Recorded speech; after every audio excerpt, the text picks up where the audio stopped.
रत्नागिरीत औद्योगिक महामंडळाच्या क्रीडा स्पर्धेचे आयोजन करण्यात आले असून या स्पर्धेचे उद्घाटन काल किरण सामंत यांच्या हस्ते करण्यात आले। यावेळी बोलताना किरण सामंत यांनी सांगितले की 2018 पासून मी आणि उदय नियमित धावायचो, परंतु काही काळाने मंत्री उदय सामंत यांनी व्यायाम करायचं सोडून दिलं, त्यामुळे मीही ते सोडून दिलं। पण उद्यापासून मी एकट्यानेच धावायला सुरुवात करणार आहे। यावेळी उदय सामंत उद्या मंत्री असेल किंवा नसेलही कोणी काय ताम्रपट घेऊन आलेलं नाही असंही ते म्हणाले।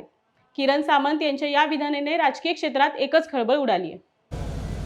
मंचावर उपस्थित महाराष्ट्र औद्योगिक महाविकास मंडळाचे मुख्य कार्यकारी अधिकारी विपिनजी शर्मा साहेब आणि उपस्थित व्यासपीठ एवढ्या करता म्हणतो की आम्ही म्हणतो कारण की आम्ही सावलीत बसलो आहे आणि तुम्ही सगळे उन्हात आहात, त्यामुळे इतरांची नावं घेत नाही। फक्त 2 मिनिटात मी माझं भाषण संपवतो। साहेब, मी विपिनजी 2018पर्यंत मी आणि उदय म्हणजे उद्योग मंत्री हे व्यायाम करायचो। ज्या दिवशी उदयने व्यायाम करायचं सोडलं त्या दिवशी मी व्यायाम करायचं पण बंद करून टाकलं। मी रोज 45 मिनटं धावायचो।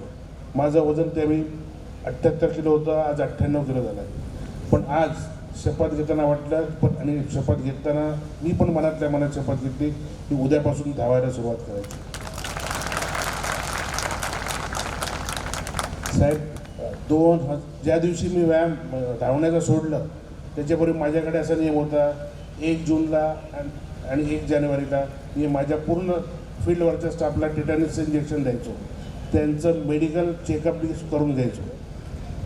तसंच जे ऑफिसमधला स्टाफ होता त्यांना दर 1 तास जर सकाळी चालले नाहीत तर त्यांना मी पगार द्यायचो नाही। ह्याच्याकरता त्यांच्या बायकाकडून दाखला मी घ्यायचो।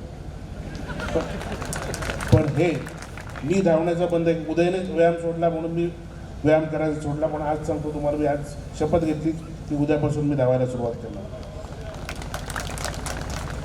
आणि मुख्य कार्यकारी अधिकारी विपिनजी शर्मांना सांगू इच्छितो, कारण उदय आज मंत्री आहे, उद्या नसेल, माहीत नाही कोण कुठच्या ह्याच्यात ताम्रपट घेऊन आले, पण विपिनजी शर्मा हे मुख्य कार्यकारी अधिकारी म्हणून राहणार आहेत।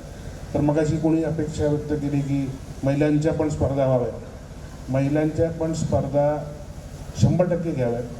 पण महाराष्ट्र क्रिकेट असोसिएशनचा अध्यक्ष म्हणून मी सांगू इच्छितो की इतर स्पर्धेंना सुद्धा याच्यामध्ये समाविष्ट करून घ्यावं, जेणेकरून ह्या स्पर्धा मोठ्या प्रमाणात होतात। साहेब, हे 3 दिवस बाकीचे 362 दिवसांना ऊर्जा घेऊन जातात। हे 3 दिवस सगळे जे एकत्र येतात, एकत्र राहतात, त्याच्यामुळे 362 दिवस लोकांना ऊर्जा मिळते।